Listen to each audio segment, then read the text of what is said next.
नमस्कार मित्रांनो, तुमचं स्वागत आहे. आज कोणती गोष्ट सांगणार या आमच्या YouTube चॅनलवर. आज आपण ऐकणार आहोत हत्ती आणि मुंगीची गोष्ट.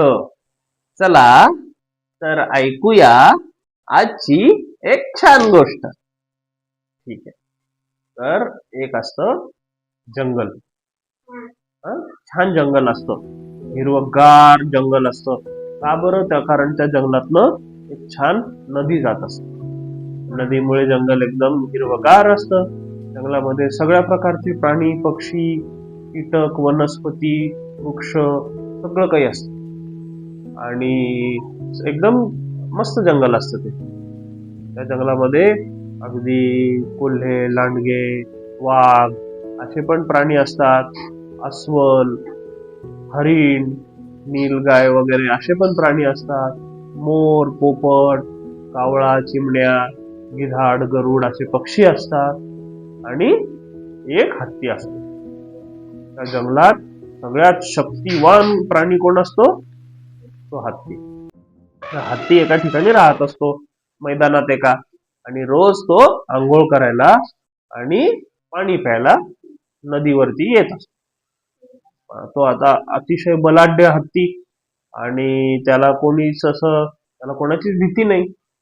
मग तो आपला याला घाबरव, त्याच्यावरती ओरड, चित्कार, ह्या झाड पाड, धडक दे, या झाडाला सोंडेने उपटून काढ, असं तो रोज येता जाता वाटेवरती करत असतो आणि सगळ्यांना त्रास देत असतो.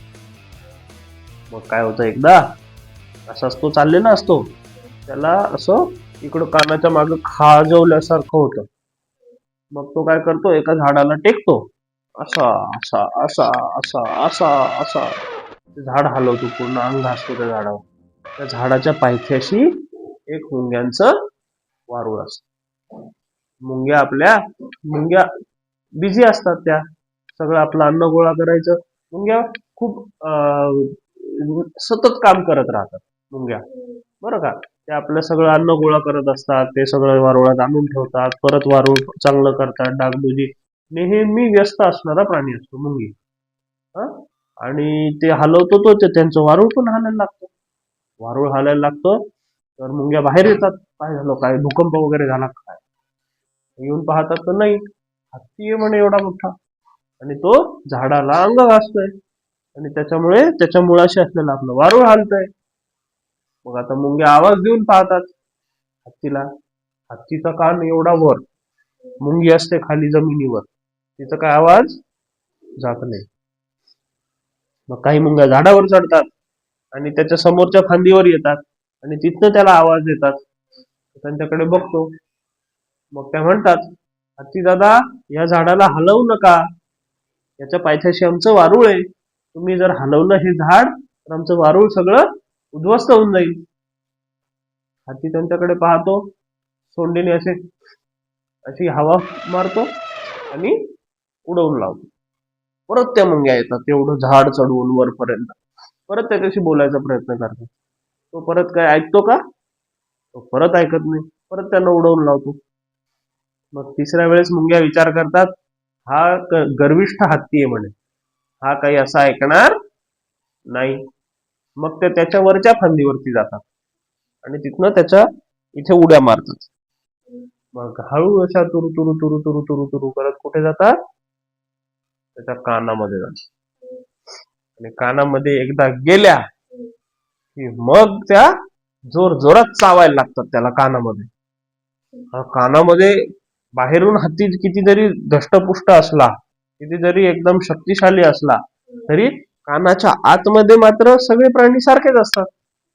मग कानाच्या आतमध्ये जाऊन ते त्याला चावायला लागतात. वरून चावलं तर त्याला काही होणार नाही, कारण त्याची स्किन एकदम अशी जाड असते, जाडजूड. त्याला असं खडा टोचत नाही, काटा टोचत नाही. मुंगी काय चावणार?